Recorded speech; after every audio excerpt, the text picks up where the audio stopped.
Mostafa Terrab, you are the Chairman and Chief Executive Officer of OCP, which I suppose is the world's biggest phosphate producer. So you have a real role in food security, and you've just been chairing a panel, a round table on food security. What is the connection between food security and good governance? OCP is the largest exporter, not the largest producer.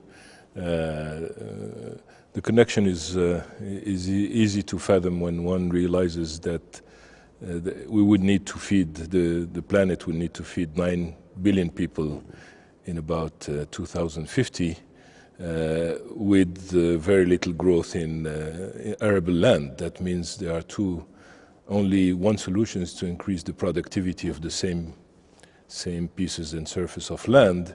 That can only happen with technology and fertilizers.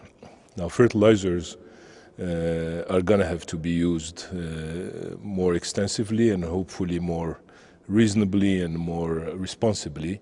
But we are doing a lot of R&D in that sense.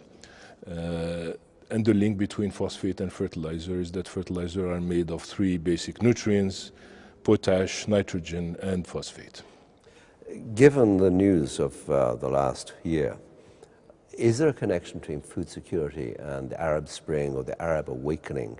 I mean, I'm going back not just the Arab Spring, but you can go back to food riots in various developing countries, including, of course, in Egypt not so long ago.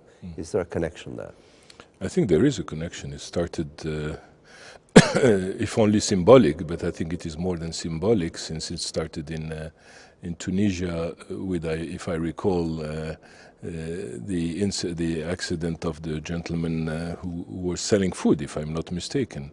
But I think the connection is with food prices and probably with the volatility of food prices more than the level of food prices. When you can have economists on both sides of the equation, are food prices too high today and something that they were too low yesterday?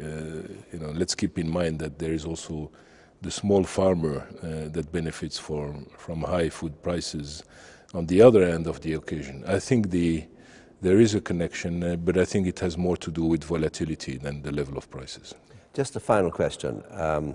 And the Arab Spring, the Arab awakening, whatever one wants to call it, is obviously a historical phenomenon of great importance. How do you think it's going to evolve? How do you see the Arab world from Morocco all the way across to Iraq in, 5 years' time, 10 years' time? Well, one would have to use a crystal ball to answer your question, the same crystal ball that could have been used to actually forecast the Arab Spring. As you recall, nobody forecasted. So I think I would have... They did, but they just didn't know when. It's like saying, it will rain, but we don't know whether it'll rain tomorrow or 10 days ago or whatever. Yeah.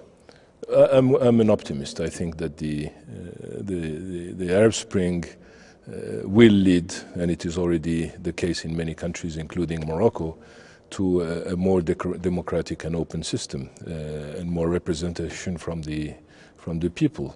So I'm an optimistic, and I'm an optimist. I look at the long term. This is good for the Arab world and for the planet in general in the long term. Excellent. Mostafa Terrab, thank you very much indeed. Thank you, sir. Shukran.